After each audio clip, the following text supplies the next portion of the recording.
किसी ने बिल्कुल ठीक ही कहा है कि अगर आप Adani, Ambani, Bill Gates, Warren Buffett और इनके जैसे कई अमीर लोगों से इनका सारा पैसा ले लें और आप जैसे दुनिया भर के हर एक इंसान में बराबर बराबर बांट दें, फिर भी कुछ ही सालों के अंदर वो सारा पैसा इन सभी अमीर लोगों की जेब में वापस चला जाएगा और आप फिर से वैसे ही बन जाओगे जैसे आज हो। और क्या आप जानते हैं इसके पीछे का सबसे बड़ा रीजन क्या है? The answer is assets. Robert Kiyosaki कहते हैं एक ऐसा इंसान जिसके पास अपनी नॉर्मल इनकम से एसेट बिल्ड करने की या पैसिव इनकम अर्न करने की स्किल होती है, वही लाइफ में ग्रेट वेल्थ अचीव कर सकता है। क्योंकि पैसिव इनकम देने वाले जितने ज्यादा एसेट आपके पास होंगे, आप उतने ही अमीर बनते जाओगे। और ऐसे ही 15 एसेट हैं जो अमीर को और ज्यादा अमीर बना रहे हैं, जिसमें सबसे पहला एसेट आता है कैश। आपके बैंक में पड़ा कैश आपको इंटरेस्ट दे रहा है। हाँ, वो बात अलग है कि वो 4-5% का इंटरेस्ट मार्केट इन्फ्लेशन को बीट नहीं कर सकता, पर कैश आज भी बहुत से लोगों की, बहुत सी कंपनीज की और बहुत से इन्वेस्टर की टॉप प्रायोरिटी है। तभी इस आर्टिकल में देखिए, रिलायंस जैसी कंपनी जिसका बस नाम सुनते ही इन्वेस्टर दौड़े चले आते हैं, उनके पास 2.1 लाख करोड़ का कैश रिजर्व है। टाटा ग्रुप हर साल 60,000 करोड़ कैश रिजर्व मेंटेन करता है। यहाँ तक कि अभी की आई रिसेंट न्यूज में आप देख ही सकते हो, वॉरेन बफेट ने अपनी 50% होल्डिंग को लिक्विडेट कर दिया है और इस समय उनके पास $277 बिलियन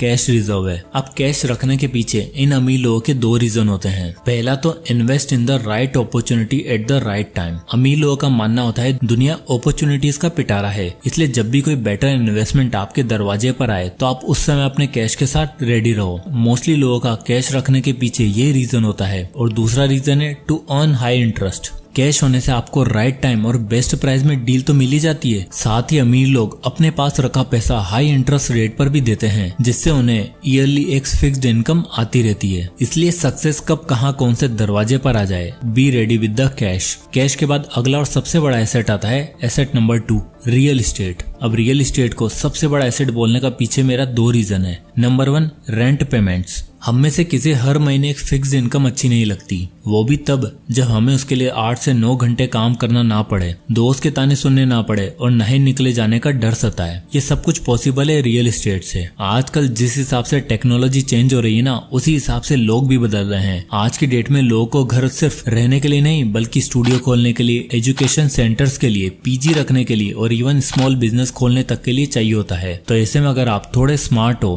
तो ऐसी किसी प्रॉपर्टी में इन्वेस्ट करके आप मंथली अच्छा खासा अमाउंट अर्न कर सकते हो। और इसी के साथ रियल एस्टेट का दूसरा एडवांटेज है द एप्रिसिएशन। देखो, जिस हिसाब से दुनिया की जनसंख्या बढ़ रही है ना, उसी हिसाब से रियल एस्टेट मार्केट भी बढ़ता जा रहा है। क्योंकि जितने ज्यादा लोग होंगे उतना ज्यादा उन्हें रहने के लिए घर चाहिए होगा, और क्योंकि इसकी डिमांड बढ़ती जा रही है, इसलिए प्रॉपर्टी के प्राइस भी आसमान छू रहे हैं। इकोनॉमिक टाइम्स के आर्टिकल में आप देख ही सकते हो कि बेंगलोर में प्रॉपर्टी की प्राइस में 10 से 15% तक का इंक्रीज हुआ है। दिल्ली में 12%, पुणे में 11% और हैदराबाद में 13.5% तक का एनुअल इंक्रीज देखने को मिला है। ये दिखता है कि रियल एस्टेट कितना वैल्यूएबल एसेट हो सकता है। अब बात आती है रियल एस्टेट इन्वेस्टमेंट की, तो आप इन्वेस्ट कर सकते हो नंबर 1 ऑफिस बिल्डिंग में, जिसमें लोग आके काम करेंगे और बदले में आपको रेंट देंगे। दूसरा कमर्शियल बिल्डिंग्स, जहां पर बिजनेस आकर अपने प्रोडक्ट्स और सर्विस को बेचेंगे और आपको रेंट देंगे। एंड नंबर 3 लैंड, जिसमें आप फार्मिंग कर सकते हो, कोई स्कूल या कॉलेज या बिल्डिंग बनवा सकते हो। इवन लैंड खाली भी पड़ा रहे ना, तो उसकी वैल्यू हमेशा बढ़ती रहती है। और एक सबसे जरूरी बात जो आपको ध्यान रखनी है वो ये है कि जिस घर में आप रहते हो वो आपका एसेट नहीं है, क्योंकि उससे आपको कोई भी पैसा नहीं आ रहा है, बल्कि उसमें रहने के लिए आपको पैसा खर्च करना पड़ता है। इसी के साथ आता है हमारा एसेट नंबर 3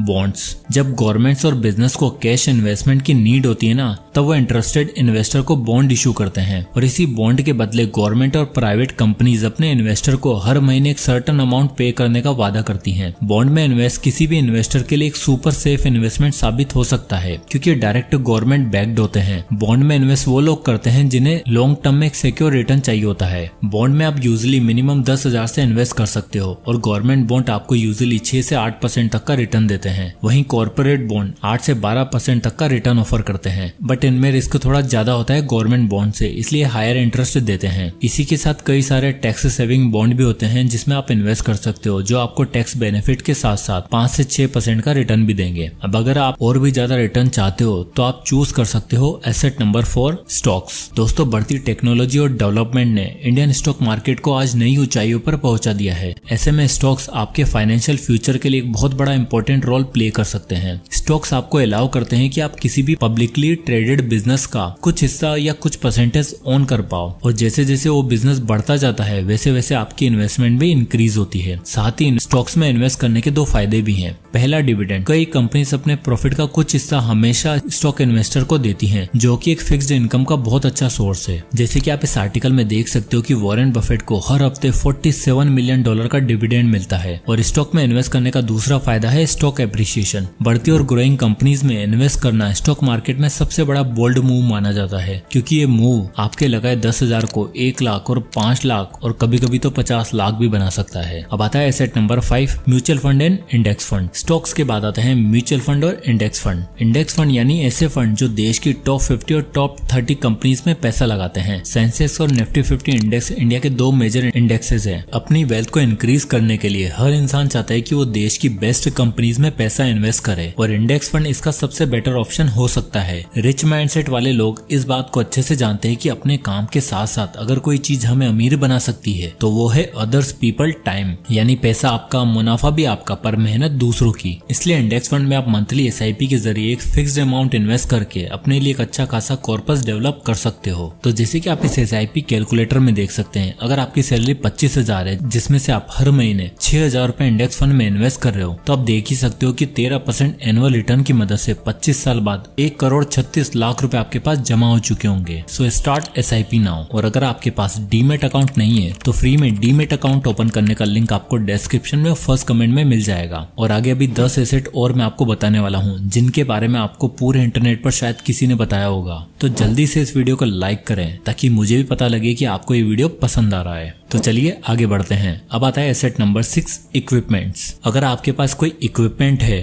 कोई ऐसी चीज है जो दूसरों का काम आसान कर सके, तो उसे रेंट पर देकर आप अपने लिए एक पैसिव इनकम सोर्स बिल्ड कर सकते हो। जैसे कि एक DSLR कैमरा जिसे आप यूज ही नहीं करते, कोई म्यूजिकल इंस्ट्रूमेंट जो पड़ा पड़ा खाली धूल खा रहा है, उसे किसी क्लब या इंस्टीट्यूट में देकर मंथली रेंट रिसीव कर सकते हो। एक एक्स्ट्रा कार या बाइक जैसी चीजों को आप ओला, उबर के प्लेटफॉर्म के जरिए रेंट आउट करके आप मंथली अच्छा खासा अमाउंट अर्न कर सकते हो, वो भी बिना कुछ किए। Asset number 7, patents. पेटेंट एक बहुत ही अंडररेटेड और अमेजिंग एसेट है। जिन लोगों को नहीं पता उन्हें बता दूं कि जब भी आप कोई नया इन्वेंशन करते हो या यूनिक प्रोडक्ट लाते हो तो उसके लिए आप पेटेंट फाइल कर सकते हो। ये एक तरह का डॉक्यूमेंट होता है जो बताता है कि आप इसके राइटफुल इन्वेंटर हो, और जैसे कोई कंपनी या एंटिटी आपका वो इन्वेंशन या प्रोडक्ट यूज करती है तो उसे आपको पैसा पे करना पड़ेगा, अदरवाइज आप उन पर केस कर सकते हो। बिजनेस की दुनिया में पेटेंट एक बहुत ही इंपॉर्टेंट रोल प्ले करता है। 1995 में कैलाश काटकर ने एक टेक्नोलॉजी बनाई जो कि था एक एंटीवायरस, जो उनके कंप्यूटर सिस्टम को वायरस फ्री कर पाया। उन्हें लगा ये टेक्नोलॉजी काफी अच्छी है तो इसका पेटेंट फाइल करवा लेना चाहिए। और जब लोगों को एंटीवायरस की नीड लगी तो उनके दिमाग में आया सिर्फ एक ही नाम, क्विक हिल, जो कि आज की डेट में 2000 करोड़ की कंपनी बन चुकी है। ये दिखाता है कि आज की डेट में पेटेंट कितना वैल्यूएबल एसेट है। अब आता है एसेट नंबर 8,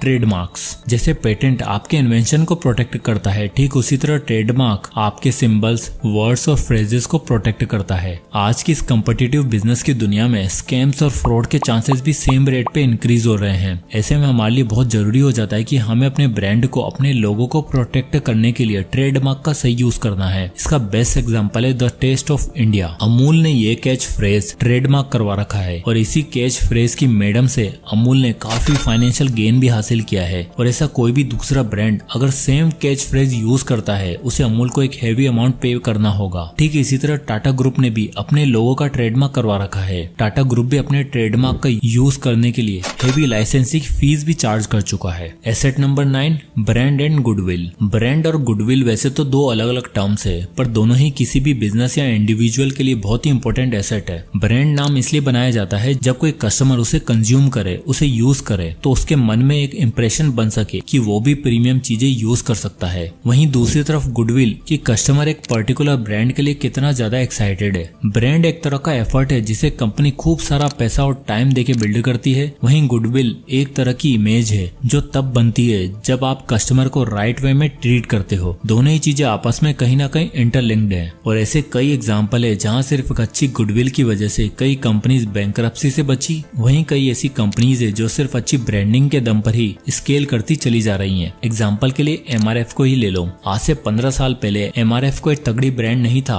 और आज सिर्फ एक ही इंसान है जो उनके लिए एड्स करता है, उनके ब्रांड को प्रमोट करता है और उस इंसान ने मानो बीते 10 सालों में MRF की दुनिया ही बदल दी है। कमेंट करके बताओ मैं किसकी बात कर रहा हूँ। Asset number 10 people. अगला और सबसे बड़ा एसेट है पीपल। हम में से अक्सर लोग और बिजनेसेस अपने एम्प्लॉयज की और अपने आसपास के लोगों की वैल्यू नहीं समझ पाते और उनकी कमी हमें तब महसूस होती है जब वो चले जाते हैं। देखो एक बात हमेशा याद रखना, ये ब्रांड वैल्यू, ये गुडविल सब बनते कंपनी के नाम पे हैं और इससे फायदा भी कंपनी को ही होता है, पर इसे बनाने वाला एक एम्प्लॉय होता है जो पहले दिन से ब्रेनस्टॉर्मिंग करके, फंड्स इकट्ठा करके, टेस्ट रन करके एक प्रोडक्ट को लॉन्च करते हैं। वो लोग ही होते हैं जो एक कंपनी को सक्सेसफुल बनाते हैं, जो किसी इंसान को सक्सेसफुल बनने में मदद करते हैं। आपको क्या लगता है कि एप्पल, माइक्रोसॉफ्ट, रिलायंस, टाटा जैसी कंपनीज का इतना सक्सेसफुल होने का कारण क्या है? वो है उनके एम्प्लॉयज और उनकी टीम। कोई भी बड़े से बड़ा इंसान देख लो, उसने अकेला अपना बिजनेस बिल्ड नहीं किया है। उसकी सक्सेस के पीछे के रीजन है उसके आसपास के अच्छे लोग। So find the right people who can be A valuable asset for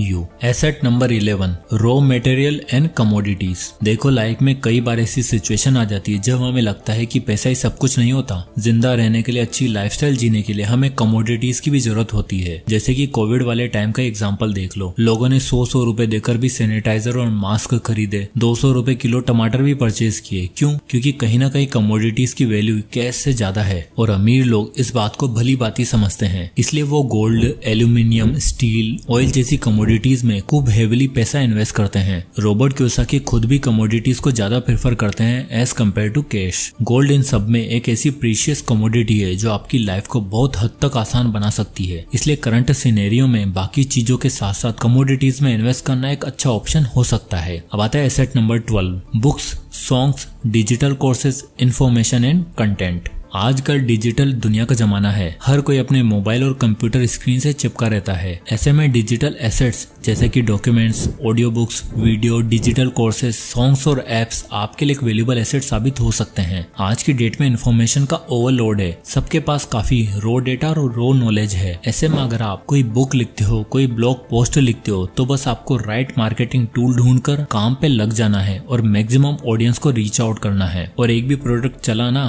तो आपका ब्रांड नेम बिल्ड होने में टाइम नहीं लगेगा। सॉन्ग्स और कंटेंट के केस में ये चीज और भी ज्यादा स्केलेबल है। इसके लिए आप किंग का एग्जांपल ही देख लो। उनका एक गाना बहुत ही पॉपुलर हुआ, मान मेरी जान, जो इतना तगड़ा निकला कि उसने यूट्यूब पे आके 500 मिलियन से भी ज्यादा व्यूज हासिल कर लिए हैं। और इतना ही नहीं, इसके बाद को किंग इतने शो और इतने इवेंट्स मिले जिसने उसके इस गाने को इमोर्टल बना दिया। साथ निक जोनस को ये गाना इतना अच्छा लगा कि उन्होंने अपने चैनल पर किंग के साथ ये गाना दोबारा रिक्रिएट किया। सो आपका आर्ट और आपकी डेडिकेशन भी एक वैल्यूएबल एसेट साबित हो सकता है और यही आपको पैसा कमा के दे सकती है in form of asset number 13 royalties. चलो आपके लिए रॉयल्टीज को सिंपल भाषा में एक्सप्लेन करता हूँ। मान लो आपने कोई बुक लिखी है जो अपने टाइम की बेस्ट सेलर चली गई। अब उस बुक के राइट्स कोई मूवी स्टूडियो खरीदना चाहता है ताकि वो उससे कोई शो बना सके, तो इसके बदले में आपको टोटल कलेक्शन का कुछ हिस्सा मिलेगा और उससे आगे जितनी चीजें होंगी जैसे कि मर्चेंडाइज, कोई प्रोडक्ट, उसका टोटल रेवेन्यू का भी कुछ हिस्सा आपको हमेशा मिलता रहेगा।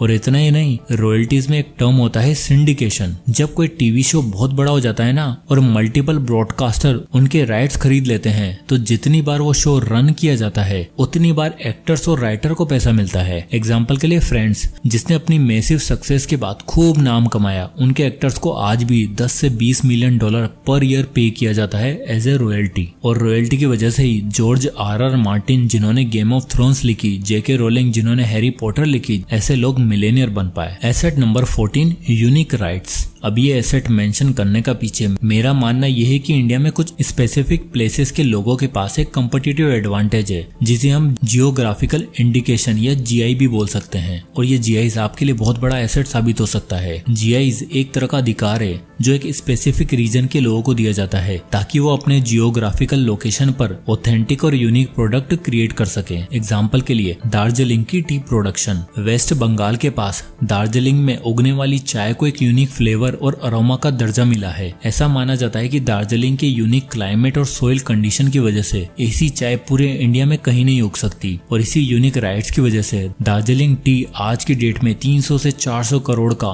एनुअल टर्नओवर जनरेट कर पा रही है। इसके बाद फाइनली आता है हमारा last and biggest asset number 15, first mover advantage proprietary business model. First mover advantage का मतलब है जब आप न्यू टेक्नोलॉजी और स्किल का यूज करके कोई नया इनोवेशन करते हो और उससे बिजनेस बिल्ड करते हो तो आप उस बिजनेस के सोल ओनर कहलाते हो और आपके पास होती है फर्स्ट मूवर एडवांटेज। बाकी बताए सभी एसेट में कोई एक चीज जो सबसे ज्यादा स्केलेबल है, जो आपको जल्दी से जल्द फाइनेंशियल फ्रीडम की राह पर ले जा सकती है, वो है बिजनेस। न्यू बिजनेस मॉडल हमेशा आपको एक कम्पिटिटिव एज देता है। मार्केट में कितने ही बड़े बड़े प्लेयर्स आ जाएं, लेकिन उस ब्रांड की लॉयल्टी लोगों के मन में हमेशा रह जाती है। एग्जाम्पल के लिए ओला का बिजनेस मॉडल ही देख लो। ओला के ओनर्स ने देखा कि इंडिया में टैक्सी इंडस्ट्री में बहुत ज्यादा सैचुरेशन है, लोगों को टैक्सी लेने के लिए दूर दूर जाना पड़ता है, जिसमें बहुत टाइम वेस्ट होता है। साथ ही टैक्सी ड्राइवर की ये दिक्कत थी कि जब वो एक सवारी लेकर जाया करते थे तो उन्हें वापसी में कोई ग्राहक नहीं मिलता था, इसलिए वो एक ही कस्टमर से आना जाना दोनों चार्ज कर लिया करते थे। ओला ने इस गैप को खत्म किया और एक ऐसी टेक्नोलॉजी बनाई जिसने उन्हें आज तक